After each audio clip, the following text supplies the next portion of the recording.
Okay, so next up we have Ty Renfro speaking against AB627 and 628. Is it Ty? Is that how you say it? T-A-I? Renfro? He? Okay, yep.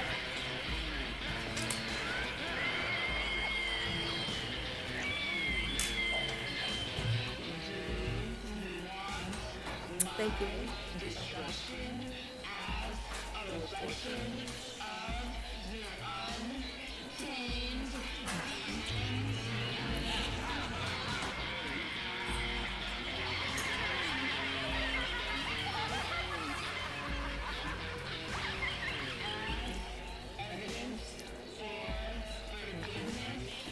Hello. Hi, welcome. How are y'all today? Fabulous. All right, great. So for the record, my name is Ty Renfro. That's spelled T-A-I, not T-I-A. I'm a resident of Harambe neighborhood in Milwaukee. I'm a non-binary Filipina abolitionist, and I'm directly impacted by the criminal justice and child welfare system. I moved to Wisconsin when I was in kindergarten. My parents separated when I was in 5th grade. The court system ruled in favor of my white mother, and my father was denied parental custody. I lost the support of my father for 10 years of my young adult life while he fought in vain for the right to be in our lives. I grew up without my father of color, had my father's name stripped from me by my manipulative mother, and became distrustful of the police, government, and the criminal injustice system. I grew up to commit crime, was incarcerated, and became entangled within the criminal justice system. I have fought for over a decade to end the inhumane practice of caging human beings, and I am not able to come here and pour my heart out to people like you, so you'll have to extrapolate from the disjointed feelings that I have culled together and the reasons why I am the way I am today. I am a product of what a bill like AB627 and 628 and all the other bills we've heard today are, a bill that removes a parent from the child's life. In 2016, almost 90,000 children in Wisconsin had parents incarcerated. Does this committee want 90,000 adults as cynical, contemptful, and confrontational as I am?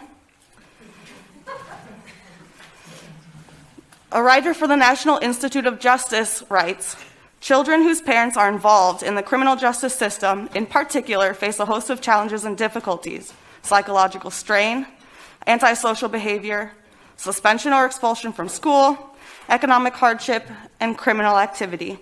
However, research suggests that the strength or weakness of the parent-child bond and the quality of the child and family's social support system play significant roles in the child's ability to overcome challenges and succeed in life. The federal government has identified that children and parents are better together, and that preventative practices like drug and alcohol treatment, mental health services, and assistance in overcoming life's many obstacles is far less expensive and results in better outcomes for all family members involved than simply punishing parents. Research also shows that visits by family and loved ones reduce recidivism among incarcerated individuals, and that strong family support is one of the biggest factors in successful reentry experience. The fact of the matter is that the majority of children are not placed in foster care as a direct result of their parents' incarceration, and removing a child's parent from their lives indefinitely causes both children and parents to suffer. So what is this bill attempting to do other than prevent Wisconsin from following federal guidelines for best practices in preventing child welfare concerns in the first place? Less than 1 in 5 people held captive in the DOC are there for violent or sex-related charges, and even less of them are white men. So the sob stories that you heard today of women whose accounts are vastly different of how the child welfare courts can work or not for the parents of privilege. It is no secret that privileged white men also receive special treatment. So let's maybe consider whether those women's accounts on who spoke here today are the product of either insufficient law or racial privilege. Let's take a minute to also reflect on those of us who have spoken here today or who are about to speak. How many of us were Black, brown, indigenous, and how many were white? You'll see that many people of color have had to leave today because these hearings are not equitable or accessible to working families of color. The truth is that if a person of color is involved, Wisconsin's racist courts are less concerned about the child and more concerned about making an example of the parent. I posit that if our state didn't incarcerate so many of our black mothers and fathers, there might be more of them here today to testify for themselves. People like my black trans sister, currently captive in Waupun. It's interesting to me that not only does a process such as this deny prisoners the right to agency, but it also gives the historical illusion that people like my sister don't care enough to come testify. Despite the fact that my mother is a narcissist and an alcoholic, the court system believed her story, like the women we heard earlier, and gave no weight to the arguments of my Filipino father. There is no accountability for these decisions. No courts ever verified whether their actions were justified or whether their decision to terminate my father's right as a parent was really the best solution for my life. So how do these bills reconcile our state's commitment to following the Federal Family First Prevention Services Act? To receive those FFPSA funds, Wisconsin actually has to invest in family first. This bill would be a clear rejection of federal funding available for responsible states. Is this committee invested in child welfare, or are y'all interested in punitive measures, using our state's children as pawns in a chess game meant to further punish incarcerated people? Bills like AB627 and 628 and many others we have heard testimony on today further absolve you and the court systems from actually investing in and understanding the complicating factors involved in child welfare and family matters, especially when it comes to people of color in our state. You, the legislators, have a responsibility to act with logic and intelligence, not on emotion. Bills which prevent families from recovering from a tragedy such as involvement in the criminal injustice system only serve to make it easier to ignore the unique needs of our families, and especially of our families of color. Thank you. Thank you so much for coming. Any questions from the committee at all? Representative Conley. Yeah, I don't really have a question. I just want to thank you very much for your perspective today. My So pleasure. much. And obviously, you can see we've got kids here today. It's not easy. No, it's not. All right. Next up, we have Crystal Ario. Okay. Crystal. Speaking against Assembly Bills 627 and 628. Good afternoon, Crystal. Excuse me. Huh? I'm sorry, did you say something? Good afternoon. Okay. What? I'm sorry, I can't hear. Oh, good afternoon. I'm sorry. Sorry. Welcome. Well, thank you, ladies and gentlemen, for having me here this afternoon and allowing me an opportunity to speak. My name is Crystal Arroyo Roman. I'm a regional organizer for the Free Campaign in Milwaukee. The Free Campaign is the women's division of Expo, Ex-Incarcerated People Organizing. I'm directly impacted. So I appreciate the time that you're giving me today to speak upon my lived experience. My daughter, Lisi, was 1 year old when I was initially arrested 20 years ago. Within days of my arrest, the guardian ad litem recommended that my daughter go through an assessment. As I was denied low bail and chances of me paying the amount of bail was unlikely. While I was presumed innocent, my daughter was in an assessment center for 6 months. My entire time in jail, and my family was only allowed to see Lisi in supervised visits. Shortly before going to prison in Wichita, my daughter was returned back to my family, though I was not able to see her. My daughter did not see me until she was 3 years old, and while I was in prison. My daughter did not recognize me when she saw me for the first time, the next time, or the next time. It was not until the time when my daughter was able to realize, till this time right here, there's pictures in the that I gave you to give you a little bit of visual of. First picture is at the assessment center. Second picture is the first time she saw me. Can see it in her face. She's very uncomfortable. And the third picture is, this is when she finally recognized me after a couple of visits. Sorry.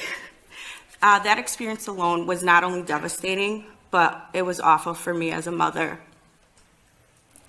The fact that my daughter spent every single day with me to experiencing my child not recognize me was very heartbreaking. I often wonder if she had not gone to that assessment center and instead was able to stay with our family, would she have recognized me? I would never understand as a mother and a human being how it would ever be appropriate for a system to make arrangements that keep children apart from the only people they know and just place them with strangers. It blows my mind that this bill is considered the best solution for any child to be forced apart from mom or dad. The idea of losing your child is unbearable for any parent, but to just take away your parental rights due to incarceration is just diabolical. I hope that after you have heard my lived experience today, you will consider the harm that this piece of legislation will cause the children and families of those incarcerated. What we need is more support for family reunification. My question is, well, my ask is, how can we work together to secure a better outcome for children and families? And with that being said, I oppose legislation 627 and 628. Thank you for your time. Thank you for coming today. I really appreciate, you have a beautiful daughter. Thank you so much. I appreciate Any it. questions from the committee? Thank Yep, thank you so much.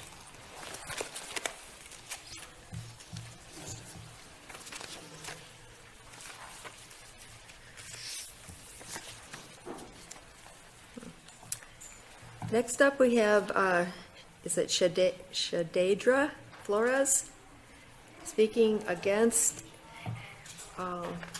Assembly Bills 627 and 628. Is she here? It's Shadredra, oh, sorry, I'm just terrible. Last name is Flores. Oh, okay. Thank you. Okay, so next, all right, so next up then I have Latoya Green. Yeah, she had me too. Oh, She's trying to be back. okay, then, oh my gosh. Next up, Aracelia? Okay, Arcelia. Speaking against 627 and 628.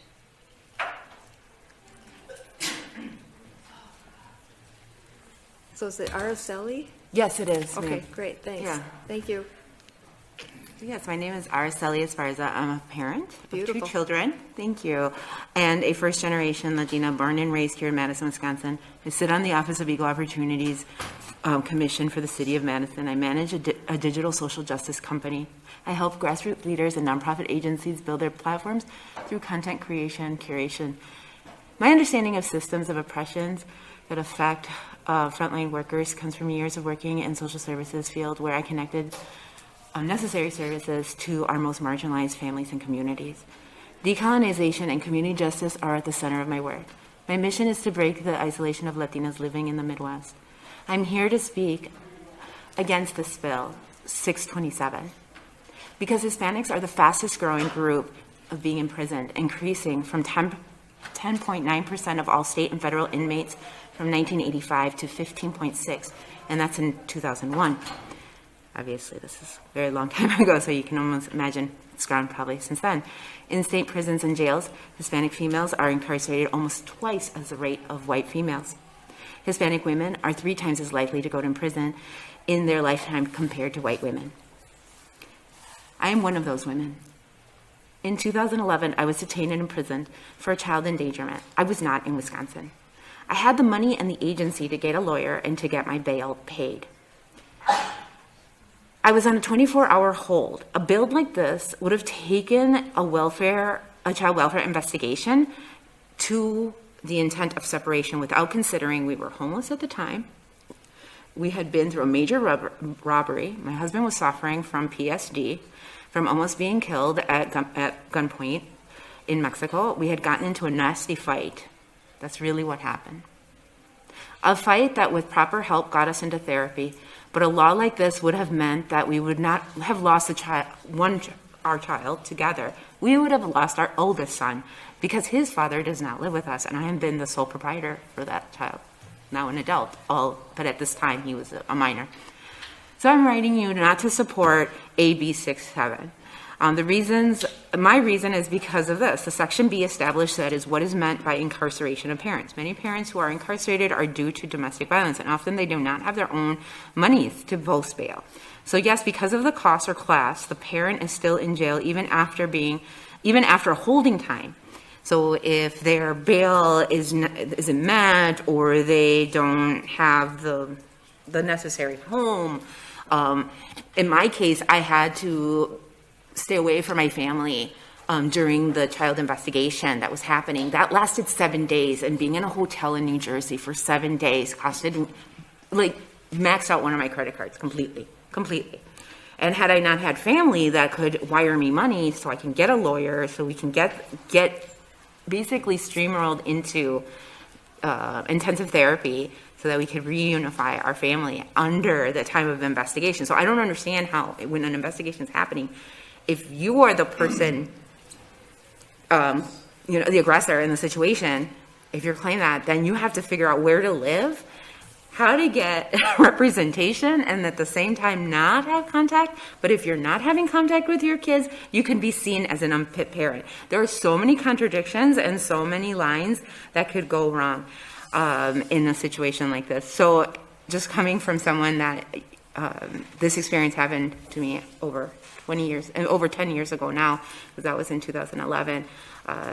But yeah, that was in another situation, in another state, but had that state not had certain helps that were available to me, like anger management counseling, like family counseling, the schools and what have you, I would have been a victim in this bill had I been here. So I speak against it for the future families as well, and future families who are impacted by classism in our state, where most of us are living underneath the poverty level. So a bail set of even $1,000 is virtually impossible for someone. Well, thank you for your testimony. Anyone have any questions? Well, thank you so much for coming in today. Next up, I have Mary Ann Olison speaking against Assembly Bill 627.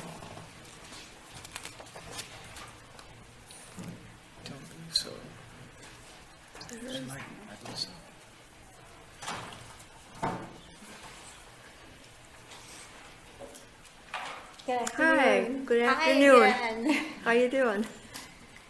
I'm well, thank you.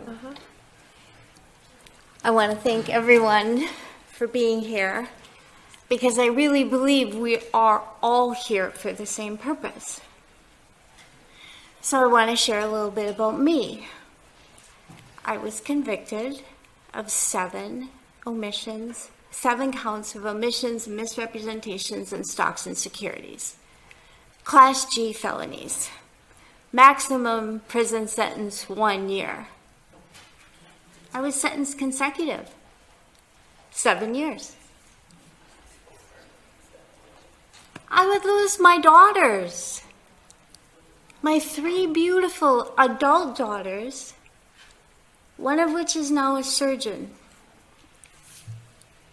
2 are business executives who I raised. Did a damn good job. I'm a good person. I am not the sum of my crime. And I would ask all of you, should your worst mistake cost you your child? Really? Really? your child? Especially when 4 years into my prison sentence, I received therapy. 4 months of it, the therapy for PTSD. Because I was raised without my biological family. And I was abused from my earliest memory. Let's not do that to more children, please. Wisconsin has the tools. I know you do. You gave me the therapy, and in 4 months, changed my life. I'm a junior at the University of Arizona with a 3.93 GPA after my incarceration. Because you gave me the tools. You have the tools. You have kinship programs. We're all here to protect the children, and I know we can do it, and I thank you so much for your time. And remember, your system can work, okay? It can. Let's not ignore sympathy. Let's not ignore empathy. Think about yourselves. If your worst mistake would cost you your child, is that the society we want to live in? I don't. And I don't think any of you do. I know you don't. You're a sweetheart. Look how much you helped me already today. I know you don't. Oh, Thank you. thank you. Thank you, Mary Ann. Any questions? No? Well, thank you so much for coming. I hope your time in the Capitol has been good. It has. Good. Thank you so Thank much. you. Thank you.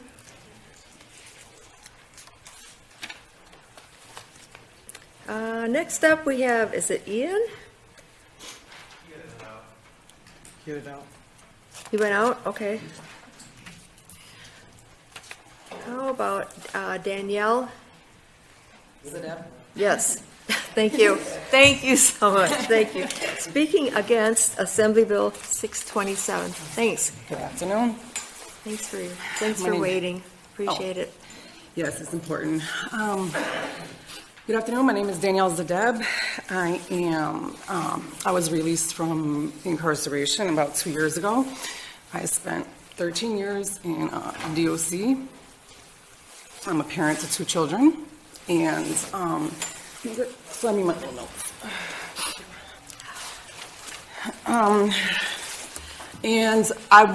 My rights were not terminated. And that also didn't give me the right to come home after 13 years, scoop up my kids, and say, off to a new start, a new life. And that wasn't what was best for me either. But the idea behind the Department of Correction is to provide correction to the misbehaviors and the things that have got you into this situation. I don't think that you deserve necessarily on your first shot or even a second attempt to correct your behavior to lose your rights as a mother or a father. I know the Department of Corrections provided me with mental health treatment. They provided me with substance abuse treatment. They provided me with parenting.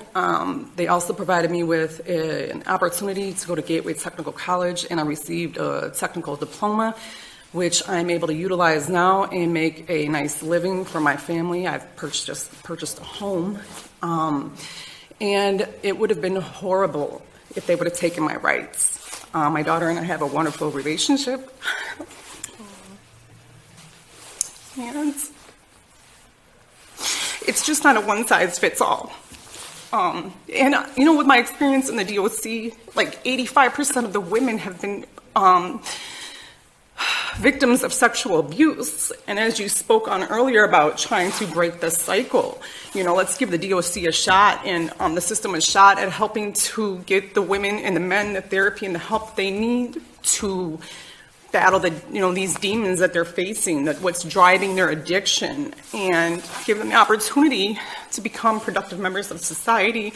And not saying that you come home and you may not have that everyday one-on-one with your children. You might not be that mom that is your homework done and did you brush your teeth? No, you might not. But to actually be able to have some sort of relationship. I was probably a better parent for 13 years from prison than I was for the few years that I was home battling abuse and depression. And something that Jeff had touched on earlier as well was you can sentence somebody in the criminal justice system to 8 years, and after 25% of serving that time, you're then eligible to go to ERP, the Earned Release Program, or to boot camp. Or you might have received a sentence modification. There's a sentence adjustments. There's also the appellate process, and anything can happen. I know of people that have been wrongfully convicted, which is huge. And if you can't appeal on somebody terminating your rights as a parent, that could be devastating, and more so to the child. And the children deserve to be able to have established a relationship with a healthy version of their mom or their dad. And I'll keep it short. But this is very important that we do not pass this bill. Well, thank Give you these for parents a coming in. chance. I really appreciate your perspective and your testimony. Thank you. Any questions? Thank you so much. Thank you.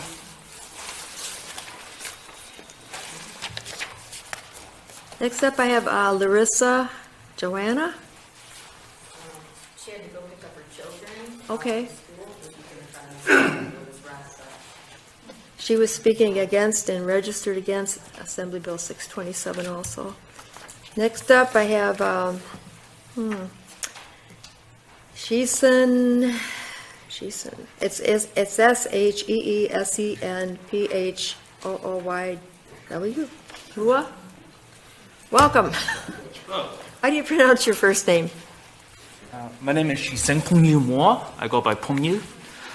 He, him. Yeah. I'm speaking, opposing AB627.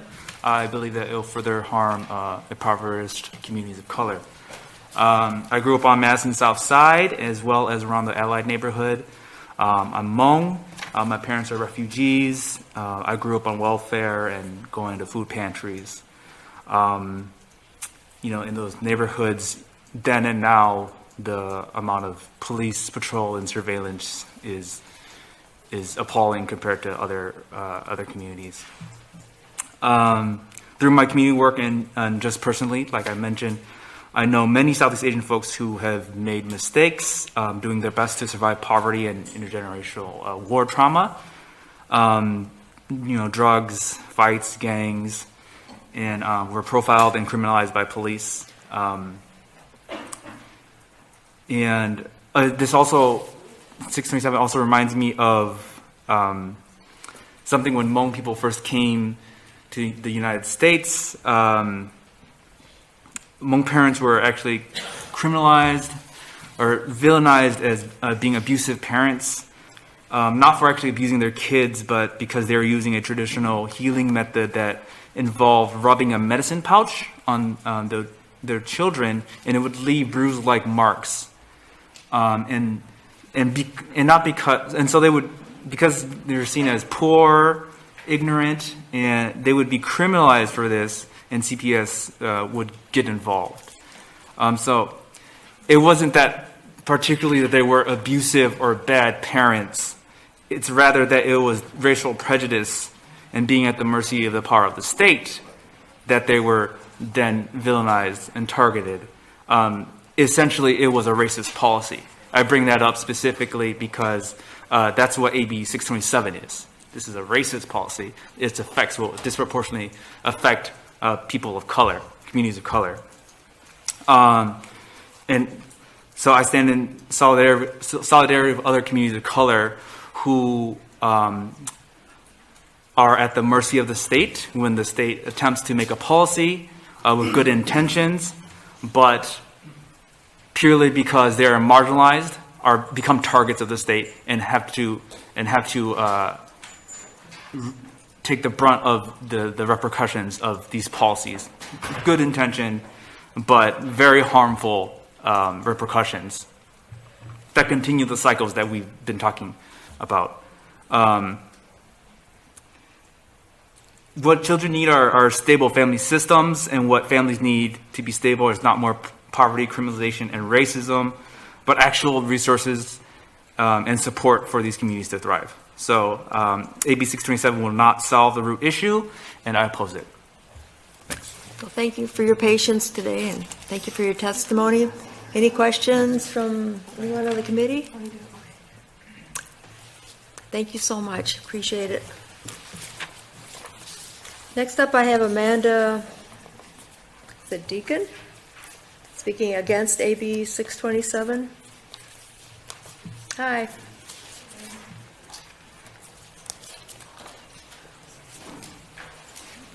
Thanks for your patience today. Thank you. Hello, my name is Ananda Deacon. My pronouns are she, her, hers, and I'm a community organizer here in Madison. This country has a long history of genocide, racism, splitting up families, and this particularly affects Black and Indigenous people. So this bill is no surprise to me. I'm speaking against AB 627 because this is a clear threat to the families of Black and brown people. Only 13% of this country is Black, yet Black people make up 40% of the prison population. That is almost half. In Wisconsin specifically, this percentage is even higher despite the percentage of Black people being lower, at 6%. At least 1 in 36 Black adults in Wisconsin are incarcerated, and this number is the highest in the nation. Black Wisconsinites are imprisoned at 12 times the rate of white people, according to WPR. So you must understand who will be impacted by this bill. A local community member who wanted to be here felt the need to speak up about this bill. Her name is Karissa Smaglick, and she is a care coordinator in the Children Come First program. She works closely with children who need intensive mental health care and need assistance getting connected to those services. She not only supports the youth she works with, but also makes sure their family and other support systems are getting the help they need.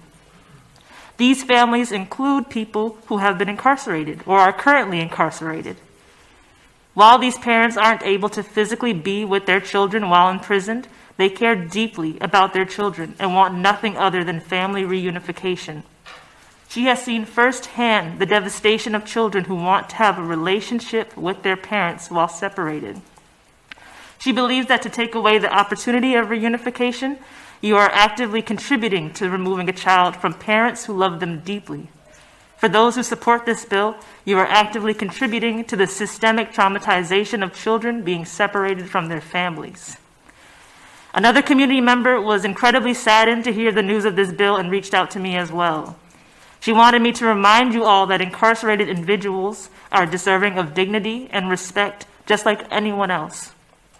The entire point of prison is supposed to be to rehabilitate and reintegrate folks back into the community, but we know that is not currently the case, and the passing of this bill would further confirm that point. We can't put the onus on incarcerated individuals to bring themselves back into community if we strip them of loved ones and support systems.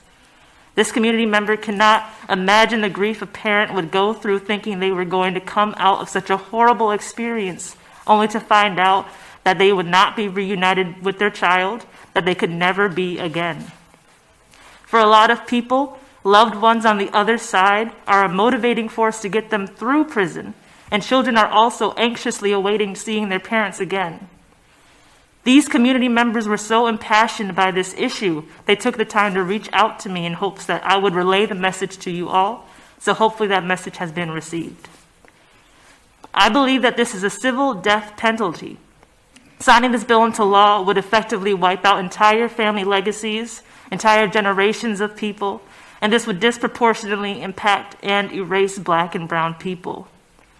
Our criminal justice system is far from perfect, and I won't get into how corrupt it is at this time, but there are too many people that are found guilty and even sentenced to death that are later found out to be innocent. According to the NAACP, as of October 2016, there have been 1,900 exonerations of the wrongfully accused, and of those exonerated, 47% of them were Black. Black people are already charged far more often and harshly for the same crimes white people do. And so determining if the child poses a threat to the parent poses a threat to the child would already be incredibly biased against them. Oftentimes, separated children are also not placed with their immediate family first, so these children are almost surely going into the adoptive system. This bill would allow a state-sanctioned civil death that, much like physical death, cannot be undone. It is already hard enough for an incarcerated parent to stay present in their child's life and form a connection with them when they are hours away in a cage with such limited visitation. So this bill would be an unnecessary, cruel blow that does not make sense.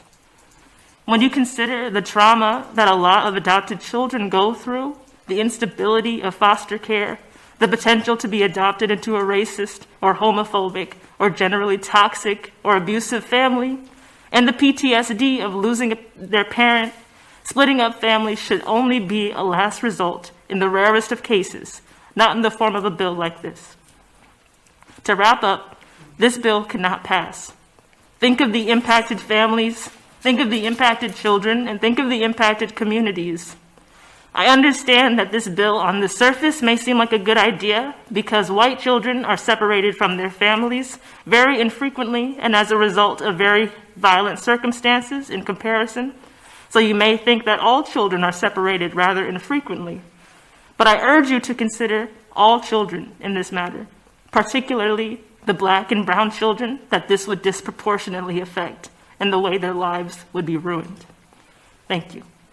Well, thank you for your testimony. Appreciate you coming today. Any questions from anyone on the committee? Thank you so much. I really appreciate it. Thank you. Next up, we have Sean Wilson speaking against AB 627.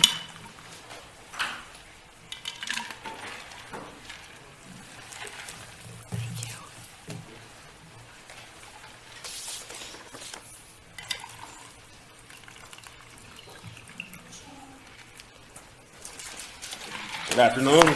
Good afternoon, Sean. Thanks for your patience. Whew, it has been a day, hasn't it?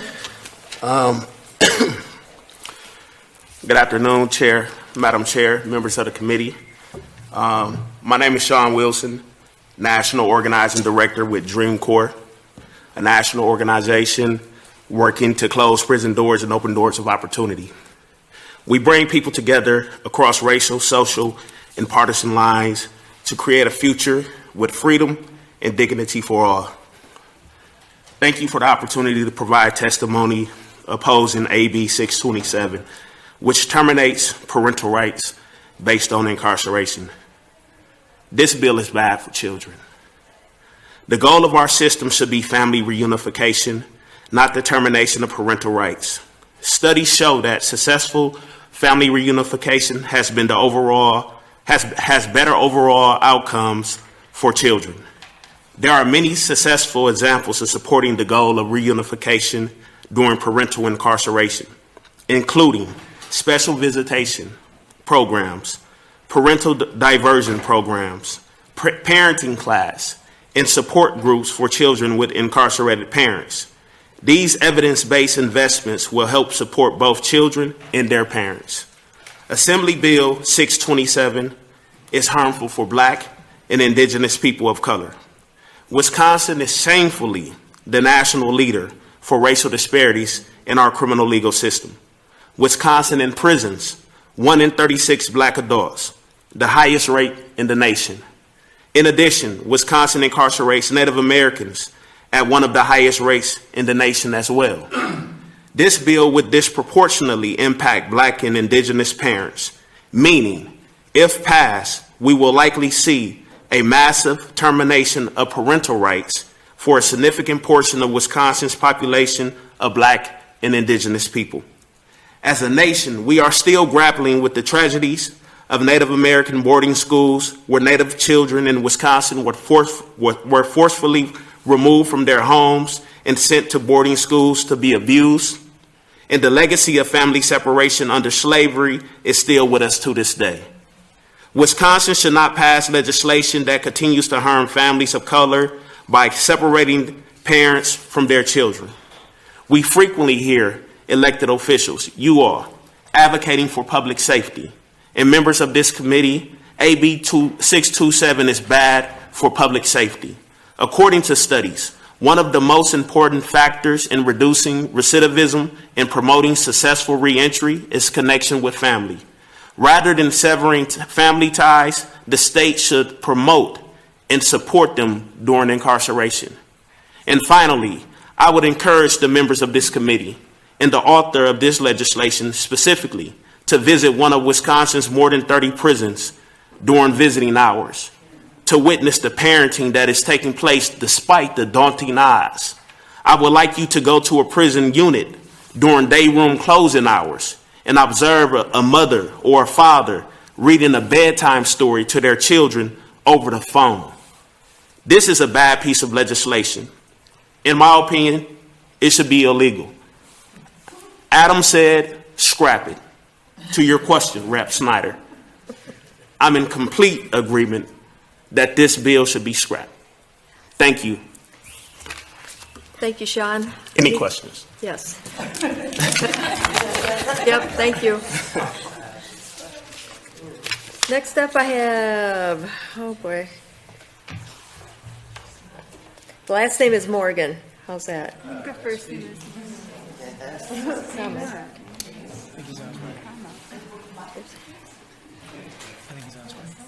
Is it Jared?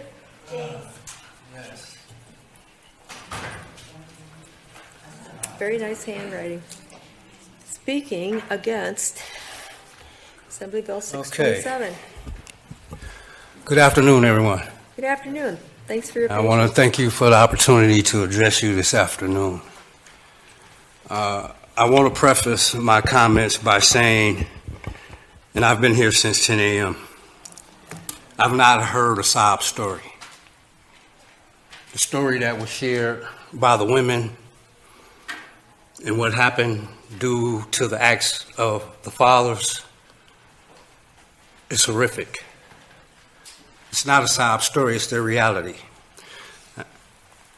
You all, a lot of people here know me. I'm not good at brief statements, but I'll do my best. In 1983, I entered the Wisconsin prison system with a 55-year sentence. First-degree sexual assault. Spent 24 and a half years incarcerated. I'm back in this community. During that period of incarceration, a process was initiated to terminate my parental rights. I fought that termination. In her infinite wisdom, Judge Susan Steinges recognized that it wasn't just about me, that it was also about my child, and my child's right to know who her parent was or is, irregardless of the situations or circumstances. Accountability for my crimes rests with me, not with my child. It wasn't long after that that my child's mother passed away. She died. Had a brain aneurysm, massive heart attack. The only access for my child, for my daughter, in terms of determining or finding out who she was as a human being, family history, medical, everything rested with me. If I had not been allowed the opportunity in that battle to remain connected to letters, phone calls, visits, members of this community who stepped up and assisted me in that, I probably would not be sitting here today. Convicted sex offender, I'm on parole right now. I wear a GPS tracking system.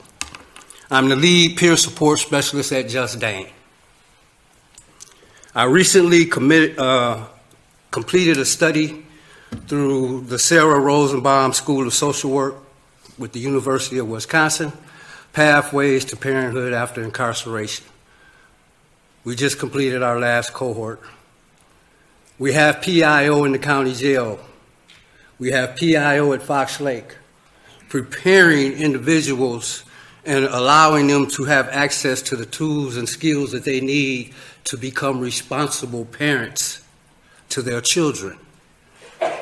In my 24 and a half years of incarceration, I've been in every prison in the state of Wisconsin because one of the things that I learned while I was incarcerated was how to advocate for myself. The Department of Corrections does not look kindly upon people who learn how to advocate for themselves and other people. I can guarantee you, I've been in almost every prison in the state of Wisconsin as well as in Tennessee. All right? Here's what's disturbing to me. I just received a call yesterday from a grandmother whose daughter is in prison. And she has an 11-year-old grandchild who's struggling, who's beginning to act out, who's traumatized and doesn't know what to do with it. And we're trying to figure out, where do we get services for this child? My first thought, let's talk to Judge Everett Mitchell, who's directly dealing with this issue, whether it's placement or whatever the case may be. My point here is this, and I want you to understand something that I understand. Language, because we're here and you are going to go back and you're going to debate the language of your bill. Debating the language, understand that whatever language you use, it's going to have an impact. It's going to determine outcomes for parents, for children, for this community, for the safety of this community, for the generational impact that it stands to have. I can talk with you all day about the generational impacts of slavery and everything else and incarceration, but I want to deal with the here and now. Because what you all decide, whether it's scrapping it or trying to figure out ways to fix it, you're going to use the language. And through the body of the language is how each and every one of us understands our value and our worth. Where the establishment of our principles, our belief systems, are first initiated. Language is the currency of power. Power is the ability to define reality and have other people respond to your definition as if it were their own. In this, you're going to be creating realities for people. As I was coming here today, I saw a sign on the side of the road that said, "What is this?" Because I know politics when I see it. So I hope this isn't an attempt at political theater to build my political base for whatever I perceive to be the right thing for me and my constituents. If not every citizen of this state is not your constituent, you should not be sitting where you are. It's every citizen. Are there situations where people need to be protected? Of course. I didn't get the opportunity to be protected as a young boy, being abused mentally, emotionally, physically, and sexually. I didn't get the opportunity to get out on bond, to continue to terrorize my family. Some will say that's because of my race, of my being a black male. Is there truth to that? Of course it is. Let's not deny our realities here. But we have an opportunity here to do the right thing. And that's to protect all of our humanity, including that of the person who offended, who may need some treatment, who may need some education, who may need some support. It doesn't happen in a cage. It happens with compassion and understanding. Any questions? Well, thank you so much for being here. I really appreciate it. Thank you. Appreciate your patience. Thank you. Now I'm going to try to see what I can do for this child.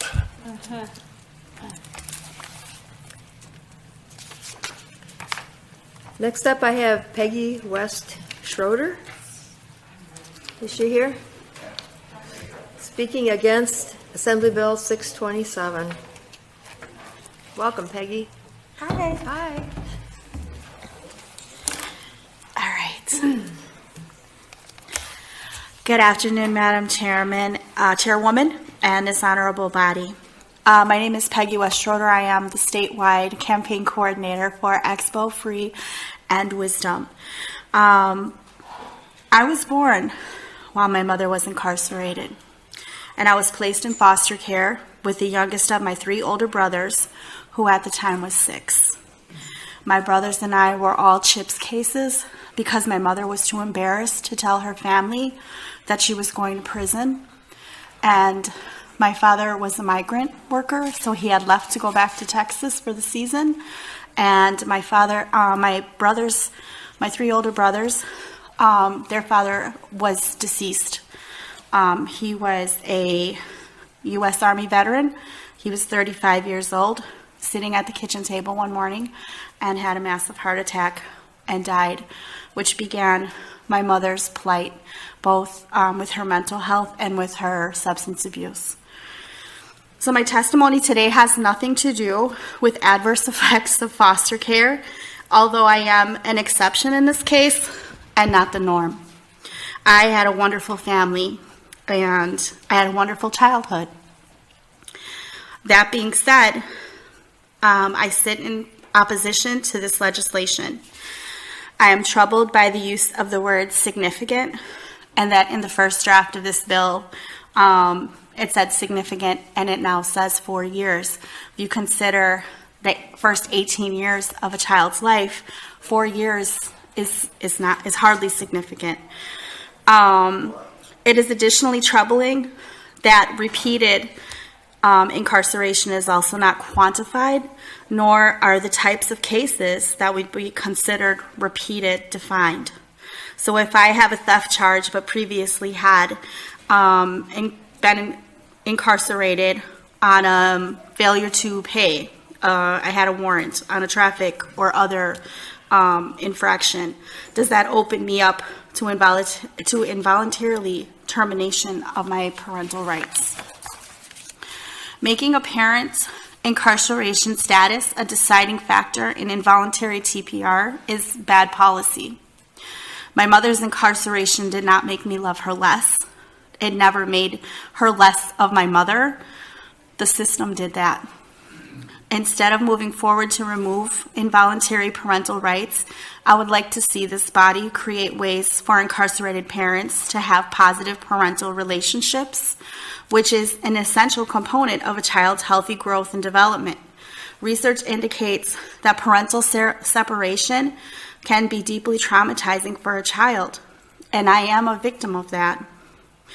However well-meaning, my foster care and eventual adoption left voids in my life. Most obviously, the loss of my mother, my family history, people around the dinner table that look like me, knowing my medical history, so many other things. And it's worth noting that the youngest of my 3 brothers, who I was raised with, died at 42 of a massive heart attack, which his dad had also, and had he had privy to that medical knowledge, we may have been able to save his life. And so it's very important. Adoption gives, but adoption also takes. Although society teaches us not to care, let's talk about the effects on my mother. I hope each of you have experienced the joy that comes from bringing your new baby home from the hospital. My mother had 3 boys. I was her first girl. She left the hospital and went back to prison without her baby. She then did not see me or my brothers again for 2.5 years. When she was released, it took months for her to get visitation, and the hurdles she tried to overcome to get placement of us back for a woman in reentry were insurmountable. My mother ended up agreeing to mine and my brother's adoption, but till the day she died, she openly told everyone the state stole my kids.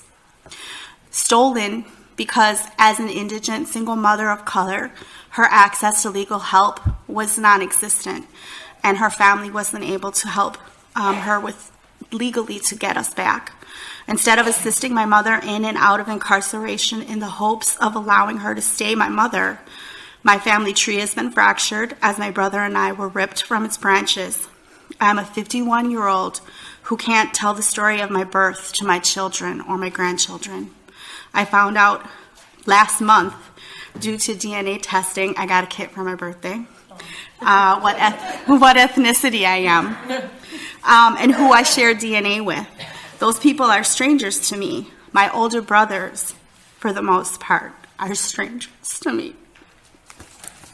Causing this kind of trauma to children should be made harder, not easier. So I ask you to please reject this legislation and AB 628 as well, as I feel that both of these pieces of legislation make removing children from their parents easier. Thank you. Thank you. Thank you, Peggy. Any questions? No, thank you so much for coming today. She's back. And Larissa Joanna is back, speaking against AB 627.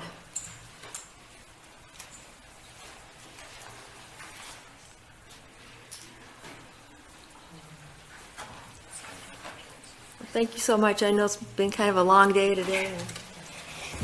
Thank you. Hi, kids. Hi. Yeah, no, thank you for allowing me to speak. I was watching live and I heard my name. So, thank you. So, I, as well as many recent speakers, I'm opposing this Bill 627. It really hits home because I have been a survivor of domestic abuse for many years. Everything got really bad when I was pregnant with my daughter.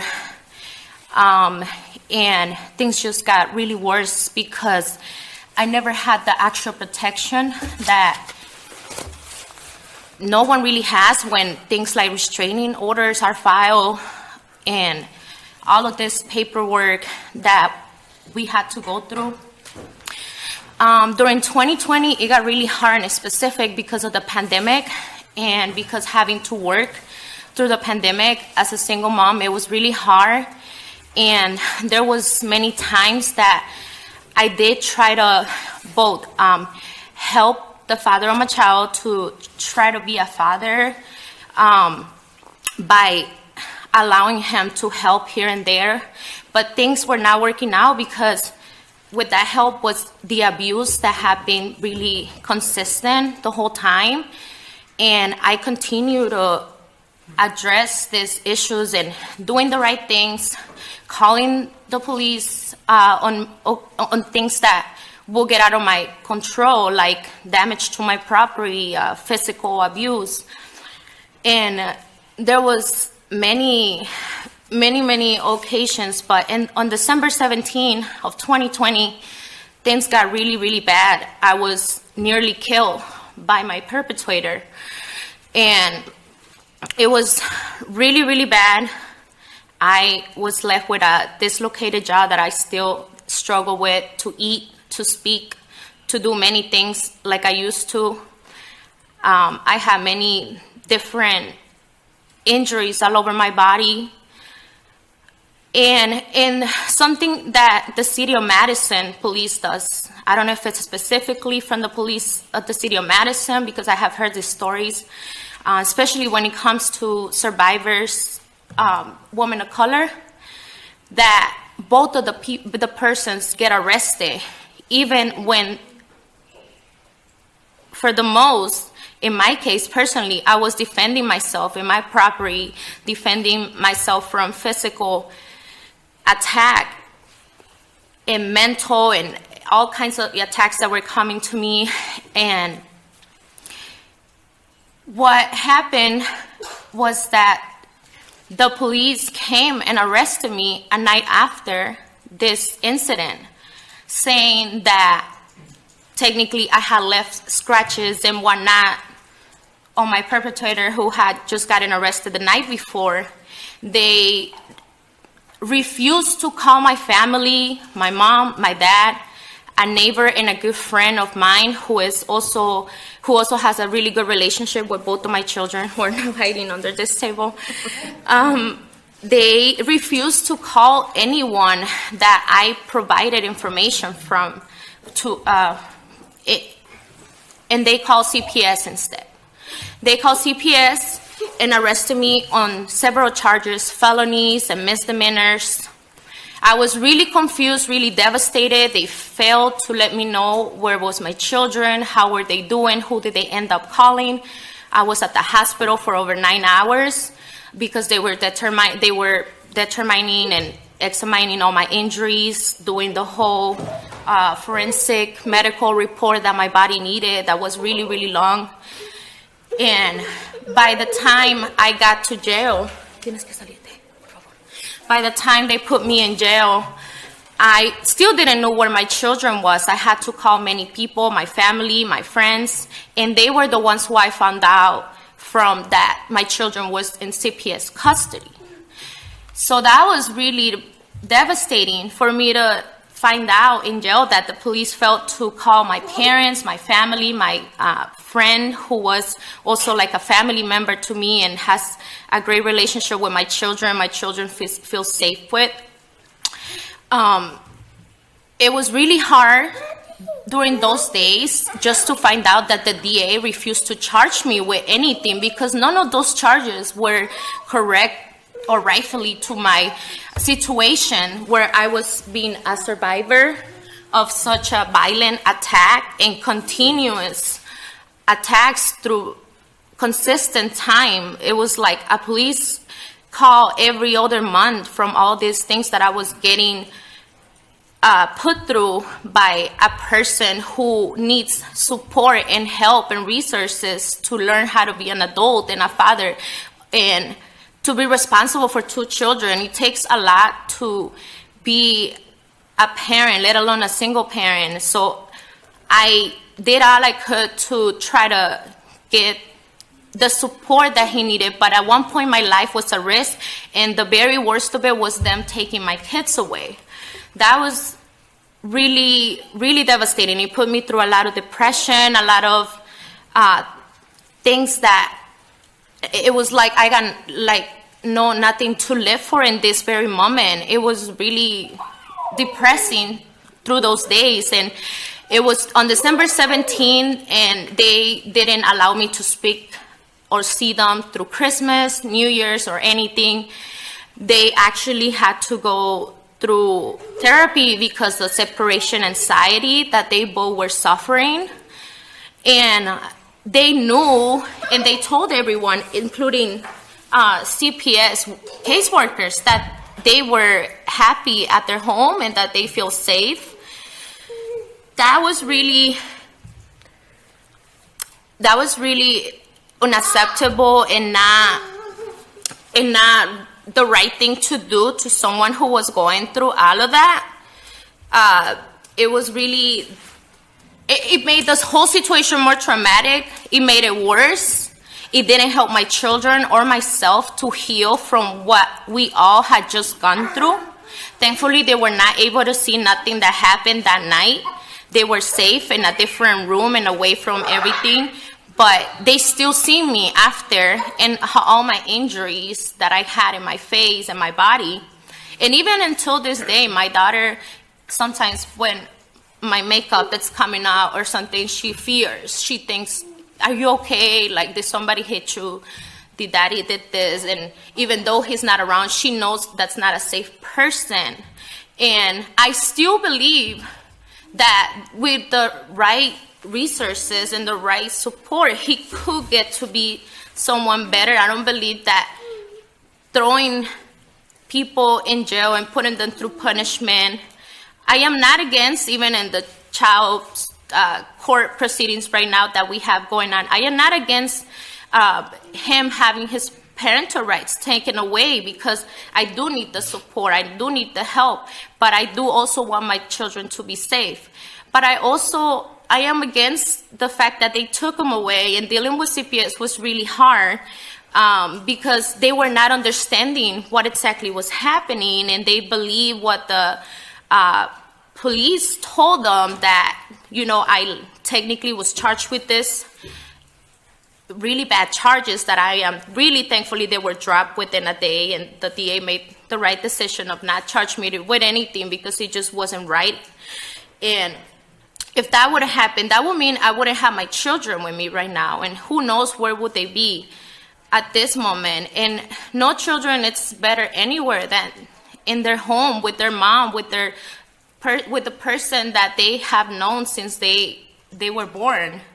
This whole process was both really traumatizing and at the same time a learning experience for the CPS caseworkers that were able to meet with me almost 3 times a week and be in my home, be with my children and myself, both either with me by myself or with them, and determine that my story, it's really like many women that it's trying to survive, and at the same time trying to keep their children safe. CPS dropped everything, got out of my case because they determined, and with my personal decision of taking therapy for me and my children, and everything that I wasn't told to do anything technically because I was already doing it. I was taking therapy. They were taking therapy. I was doing everything, nothing different from before, just everything as normal, but this time just taking that extra security and the extra resources that mentally in our health, mental health needed at this moment. They determined that I am a single mom that works 3 jobs in the food industry, have worked 3 jobs during the pandemic. My kids go to school, go to daycare. I go up and beyond, and they get their physical checks since they're born. I'm the one that has been there. I still haven't received a penny from their father through even with the child support court order, but I'm still making it, and it doesn't hurt me because it's my children, it's my life, and this is what I would do as long as they're safe. And it's really traumatizing to hear that this could be a reality. And maybe in my case, if this was a law here, I wouldn't have them with me right now. It would be really devastating to not be there through every moment and every event that it's happening in their lives and as their support system, because me, it's all they know as a mother, as a parental figure. And something that I did learn in both, again, CPS casework, my caseworker in specific, who, by the way, had to quit right after they dropped my case because of how traumatizing is the whole CPS system. She was also learning with me how hard it is when we're put through all of these situations, when we are already trying to survive such a traumatizing experiences, and as life in general itself. I mean, going through a pandemic was alone a traumatizing experience, not having that support of having a stable daycare because they shut down, not being able to go back to work. All of that has been already really hard. So it's more resources, more help, more support that we really need in this. Well, thank you, Larissa. We're probably going to have to wrap this up pretty soon. I think you've done a wonderful job with your kids. They are so cute. Thank you. Yeah, I just want to say, please don't pass this, because we deserve better, and we need to focus on maybe tougher laws for pedophiles. Well, thank you for your patience today, and your kids have been really good throughout the day, too. Thank you.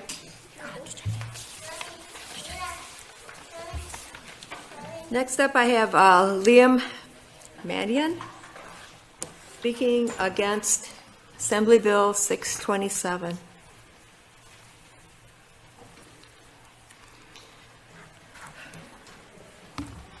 Hello, my name is Liam Manhone. Hi, Liam. Hi, I'm a community organizer in Madison for a number of years now. In the Free the 350 Bail Fund, we pay bail for folks who can't afford it and who are in jail simply because they can't afford to pay bail themselves, and prioritizing black folks.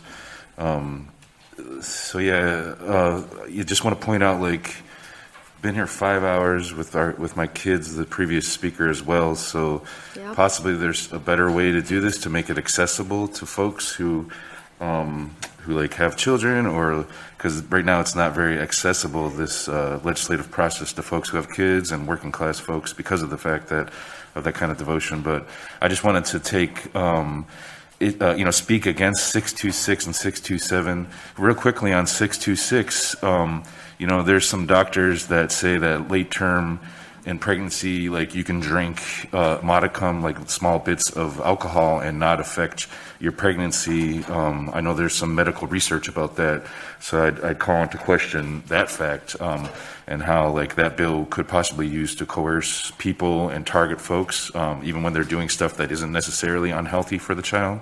And then also just point to New York City, who recently opened up a space for folks to use drugs, the illegal drugs, as a way for harm reduction. And, like, that's kind of the way I think that folks need to be going, instead of the punitive measures of taking people's children away if they're addicted to drugs. I would point to New York City's program there, and Vancouver's had one for a while as well. On 627, I take issue with the assembly person who presented it here this morning at 10, whenever it was.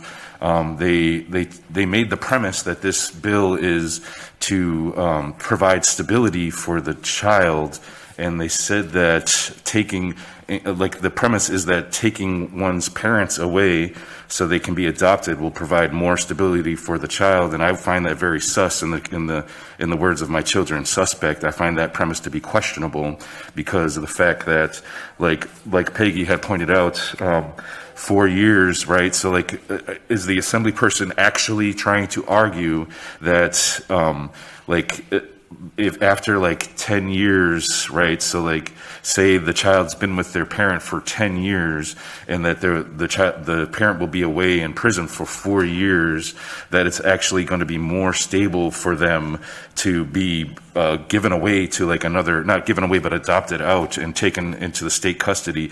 I think that's, like, illogical, and I think that's a hard, like, sell because of the fact that they've already been in with their parent for 10 years. How can you say that 4 years is going to be, like, this very unstable thing? I think that's a questionable premise that this bill is based upon.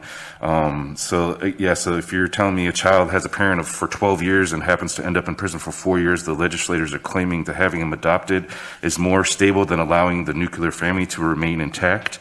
I think that's poppycock. Stability and continuity is a coded workaround in mental gymnastics, I find, from the assembly person to excuse what this is, which is racist punitive measures, because we cannot deny the fact that in Wisconsin, as other folks mentioned before, we have the largest disparity in black folks and people of color put in prison than any state in the country.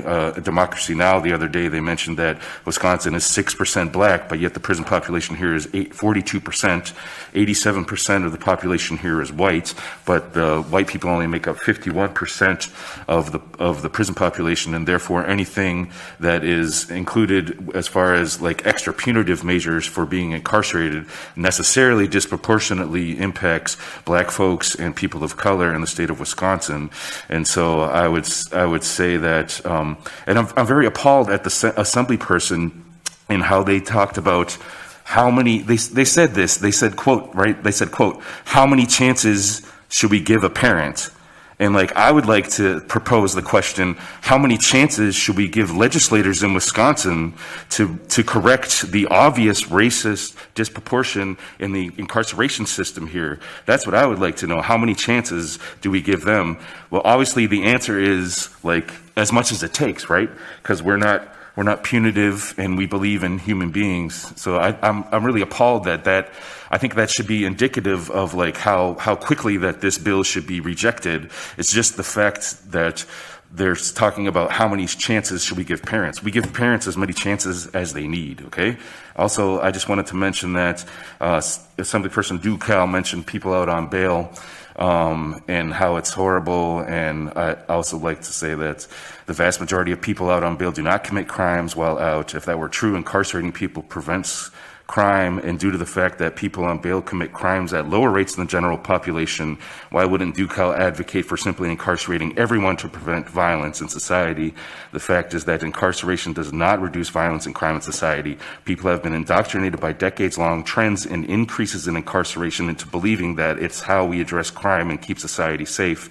The simple fact is that it's convenient and easy for simple psyches to lock someone up and forget about them and give up on them than it is to provide social services and resources for the individual and practice transformative and restorative justice. And there's an underlying racist component in advocating for incarceration and pretrial detention and for the punitive measures of taking people's children away as a solution to crimes in society because of the fact that the prison industrial complex is undeniably racist here. The data doesn't lie. Like I said, it's a 7 to 1. You're 7 times more likely to go to prison in Wisconsin if you're black than if you're white for committing the same crimes, right? So if you want to deny that data, like I think you have some explaining to do, and there exists a libidinal wage of othering black people that many unconsciously go into when they advocate for the current prison industrial system without addressing the racial disparities in it. And then just real quick, I grew up in Wisconsin. My mom moved here because the laws tend to favor women when it comes to custody disputes. I grew up without a father. I ended up in the criminal justice system ever since I was a kid, did like for drug dealing, for crimes, for resisting arrest, for drugs multiple times. And so I think that this bill would lead to folks in my situation because it takes fathers away disproportionately. And again, like how many chances do we give Wisconsin legislators to correct the racist incarceration system? How many chances? That's what I'd like to ask. Thank you. Thank you, Liam. Any questions for Liam? Thank you so much for your patience today. Yeah. Appreciate you coming. Next up, I have Phyllis Greenberger, speaking against AB 627. She had to leave? Okay, thank you. How about Alexandra Wilburn, speaking against Assembly Bill 627? Good morning and good afternoon. Same to you. I would like to first, I guess we have less people here. I'd like to thank the working people that maintain this building for us all to be able to be here, and all of those who have fought for our rights to political speech. To introduce myself, my name is Alexandra Wilburn. I'm 27 years old. I've been living in Madison for about 2.5 years. I lived in Milwaukee for about 7 years, where I received a bachelor's from the Diedrich School of Communications at Marquette University. And I am here to speak in opposition to the Assembly Bill 627 relating to terminating parental rights based on incarceration. There was some speak of linguistics, which is actually the perspective I would like to bring. I don't have much legal expertise in the familial practices, but I did study linguistics. And the bill, incarceration is a very broad term, being incarcerated, very broad term. And it is fallaciously equating, it's a false equivocation to say incarcerated equals ineptitude to put child welfare above your ego, you know. The woman who spoke in favor mentioned how, people being incarcerated claiming parental rights was gumming up the process. It was taking too long. A quick process is not necessarily a good process. And I think linguistically, even looking at this bill, you know, the different situations on incarceration, it is certainly impossible to make a legislative bill that looks at every single instance of incarceration. Right? Who spoke, my good friend Larissa, as I tried to help keep her kids from running amok here. She was a victim of domestic violence. I was actually in a chat that evening, a group chat, you know, trying to figure out how to help her. And that she was a victim of domestic violence, and for some reason she was then incarcerated. And then her kids went to CPS. You know, maybe that's not the instance of incarceration. Maybe it's, you know, after you being jailed and being incarcerated. We can speak on those different terms. But we can look at instances of, I have a marketing background. I helped a fundraiser for this great Milwaukee organization, Lacey's Hope Project, which helps get women out of sex enslavement. Prostitution is the colloquial term. There are a lot of women who are arrested for prostitution who have children.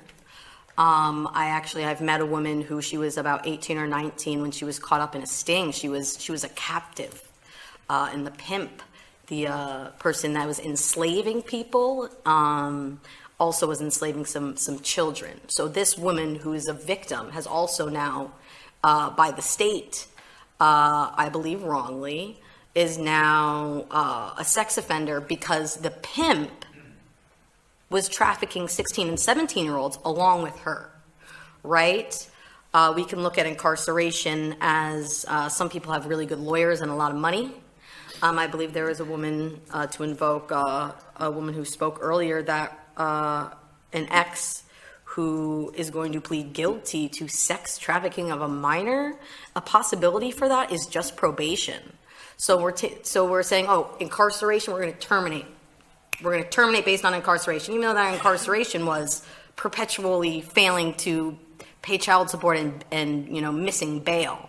So, you know, being poor and, you know, avoidant behavioral traits, which then, you know, can result in perpetual incarceration. So linguistically, it's saying, this sweeping generalization, that this person who, you know, committed some robberies, we're going to terminate that. This person that's out on probation, who was convicted, pled guilty of sex trafficking minors, you know, that's going to be different. So yeah, the sweeping generalization of incarceration just, you know, it makes the instance of each person who is incarcerated, their mind state is different, where they're at on their journey of receiving the, you know, mental health care that is needed to, you know, correct behavior that hurts society, that hurts others. And I actually, I think it's a legislative overreach to try to terminate parental rights based on this criteria. Someone very much more well-versed in the court system who spoke earlier mentioned how there are systems in place that are assessing people's mind states, it's already being assessed if they are incarcerated and what that ability is. So while I do agree with the woman who was, who I don't know if she wrote the bill or is on it, that our children are our most precious gift, that I believe, while perhaps made with the right intention, it is a wrong action, this bill. And the bill seems more, in my opinion, based off of frustration of a really difficult and, you know, in many different ways problematic system, and fear of, you know, you say the word incarcerated, you know, I'm a victim of violent crime, so obviously, you know, it invokes fear, that we can't legislate based off of fear and frustration. and we should not, government overreach. I believe this is a legislative overreach. So, I may agree, I feel, with there are people who spoke on this being racist, and, maybe we don't agree on that. I will say my bias here is I'm a begrudging registered Democrat. Begrudging, I say that. But I do see the Republican platform has very often invoked, we want a smaller government. We don't want our legislative body to overreach. And I really view this as an overreach of the legislative body built out of a frustration and fear. So with that, I would like to, again, thank everyone that helps make it possible for me to speak today. Appreciate your patience, too. Everybody, any questions for anyone? Okay. We have 9 more. Okay. Next up, I have Susan Anderson speaking against Assembly Bill 627. Thank you for your patience, too, today. And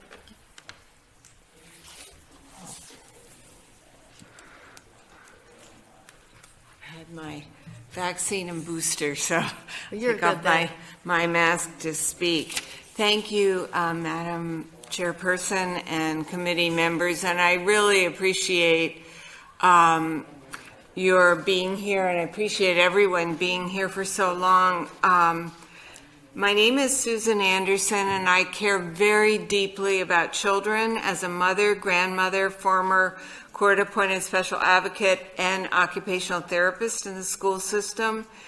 And from all of my professional education and training, caring for children also means caring for parents and doing everything possible to keep families together, barring some kind of egregious, abuse, neglect, torture situation.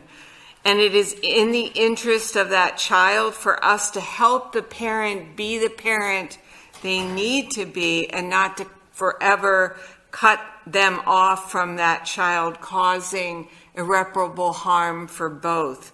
So I'm strongly opposing AB 627. And I'll just kind of cut to the chase of a couple of my reasons, because so many people have spoken so eloquently, but it's so obvious that people who are incarcerated are not a category of people. They are individuals. They are so different. The reasons they are in the system, their history, their attitudes, their parenting skills are so different. I don't understand at all why incarceration as such should be a determining factor of TPR when we already have so many other factors that do, in fact, make sense. Sometimes that is necessary, but many of the times it's not. And let me just give one example that I don't think has come up. As you know, 60% of the people sitting in Wisconsin prisons right now are there as a result of a minor parole violation known as revocation. So should they now be subject to termination of their parental rights simply as a result of, quote unquote, substantial period of incarceration? So if you say yes and the bill becomes law, then, for example, someone could miss a parole hearing, and maybe it's because they were caring for a sick child. So then they get revoked, back to prison they go, and back to their long prison sentence, and that could easily result in an TPR for that parent. And that really disturbs me that sequence could happen, and I hope it disturbs you as well. And I just wanted to make a point that I don't think has been made so far, and that is that terminating parental rights is no guarantee that that child is going to find permanency and be adopted. Let me read this quick quote from Journal of Contemporary Legal Issues and 2014 Health and Human Services report. Social scientists have found that termination of parental rights has a detrimental effect on children and puts a strain on the United States' already taxed foster system. Studies have found that there are thousands of children who are legally freed from their parents but have not yet been adopted and are unlikely to ever be adopted.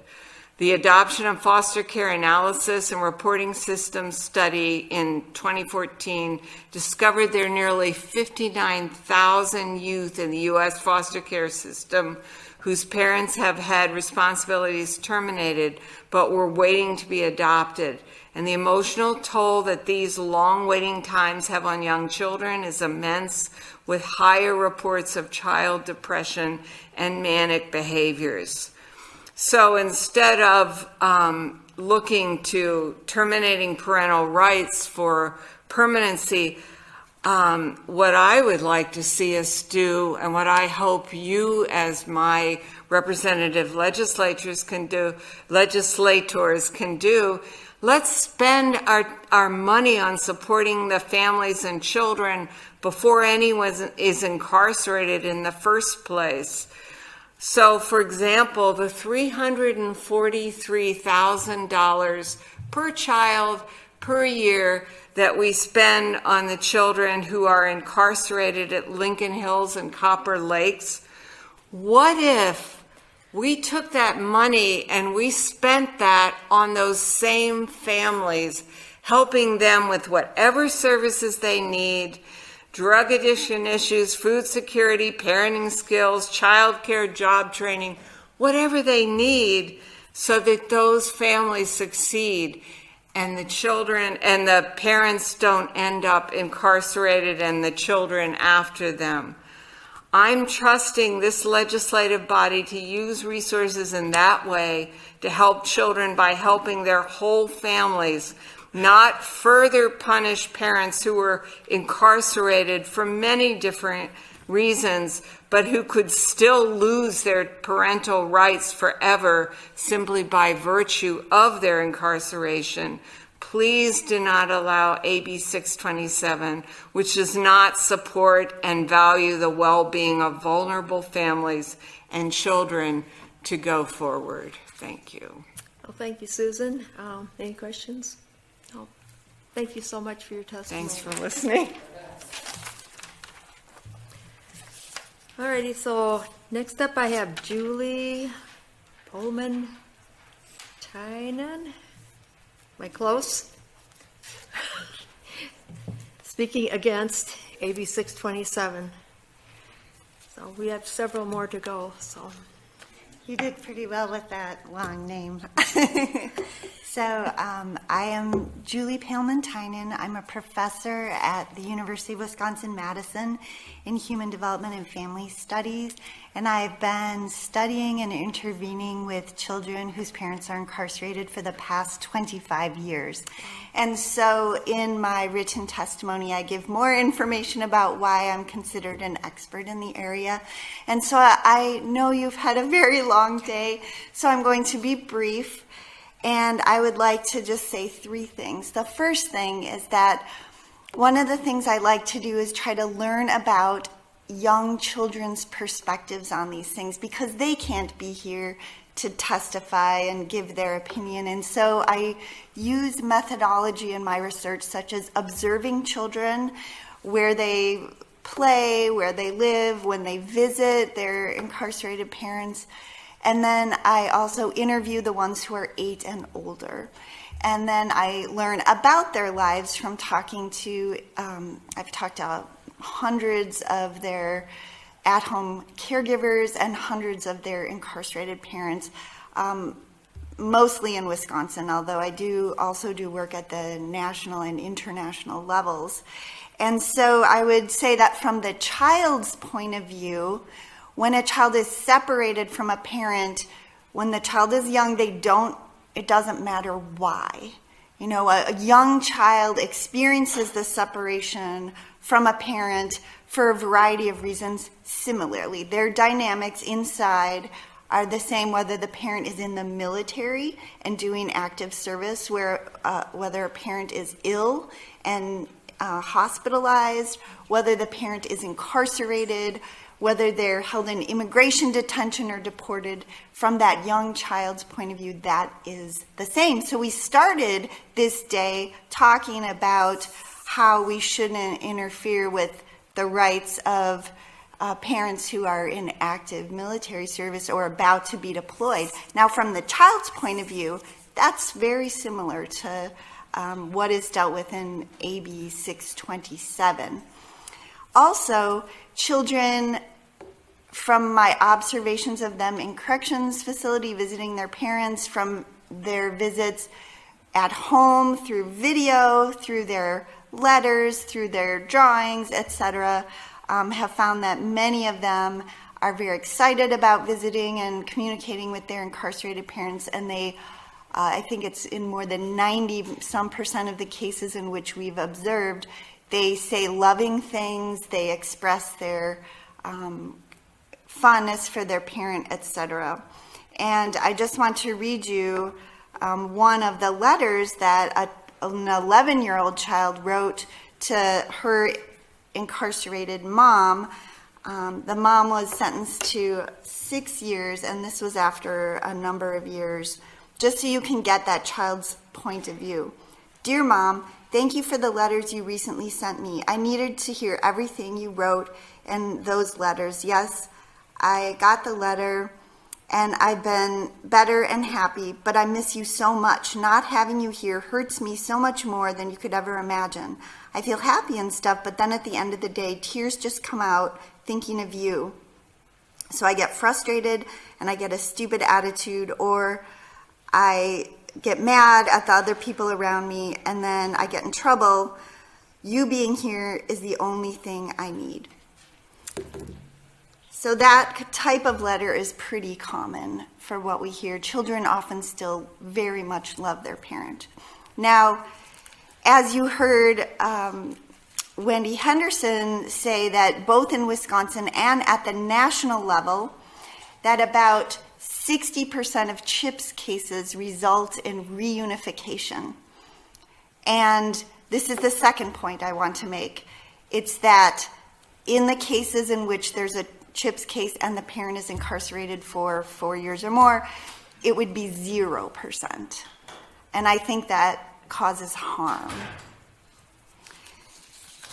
The final point that I would like to make is related to a theme that you've been hearing all day, and that is that I think that this bill would cause an increase in disparities. Not only you've heard about racial disparities, but economic disparities. We know that children affected by parental incarceration are much more likely to be poor than other children. And some of that might occur prior to the incarceration, but also the incarceration can make that situation worse.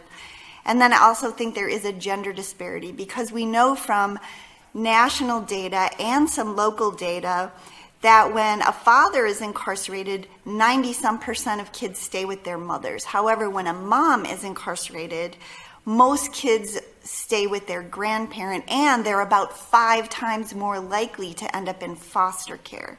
And so there you see a gender disparity. So I would like to close by just quoting Representative James, as he said when he testified this morning: why should children suffer if their parent has consequences? And in this case, in the bill before us, I think that it would not just harm children, it would also harm families. Thank you. Thank you, Julie. Any questions from anyone? Thank you so much for coming today. Next up, I have Rosemary Russ.